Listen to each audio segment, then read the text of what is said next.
Thank you, Mrs. Ironmonger. Kevin D. Young once observed, "Have you ever noticed that churches don't study friendship? It is the most important, least talked about relationship in the church. It is no wonder young Christians struggle with friendships. Sometimes the interpretation of what one thinks a friendship looks like doesn't always line up with what God's definition is. This is because churches think that young Christians can choose healthy friends for themselves. This is not always the case. The Webster's 1828 dictionary defines friendship as an attachment to a person proceeding from intimate acquaintance, love, mutual attachment, and personal kindness. God is a great friend to all and shows throughout the Bible how to create and maintain friendships.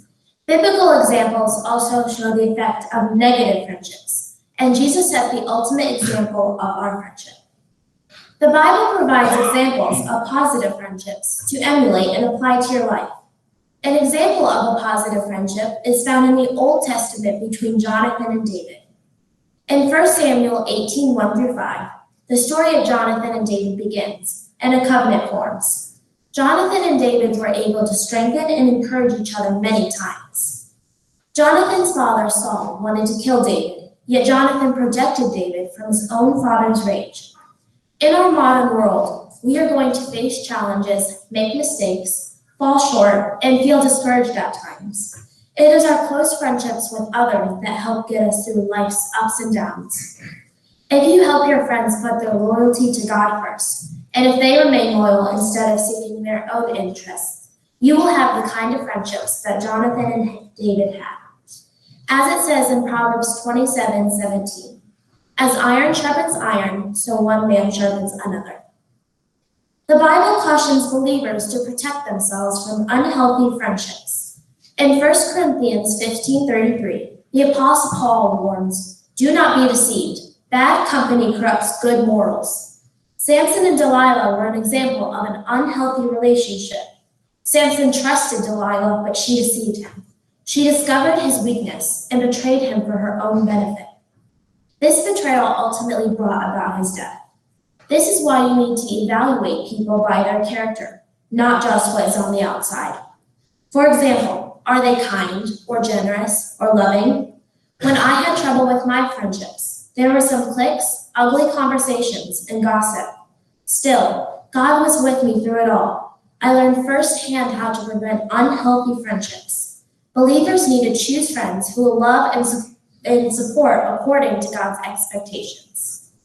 Jesus set the biblical expectation of friendships by showing love and forgiveness to you even when you didn't deserve it.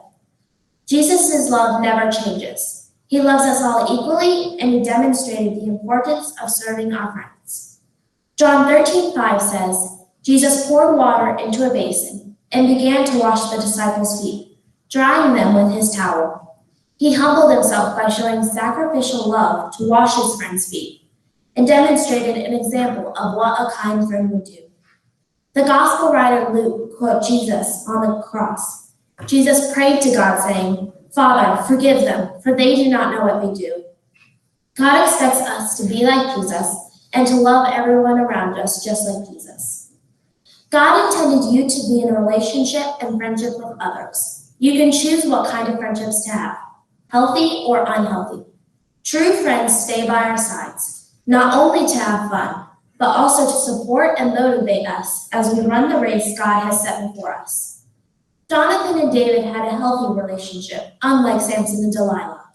John 15:13 says, "No one has greater love than this, to lay down one's life for one's friend." Sometimes you can be discouraged by those who befriend you and then betray you.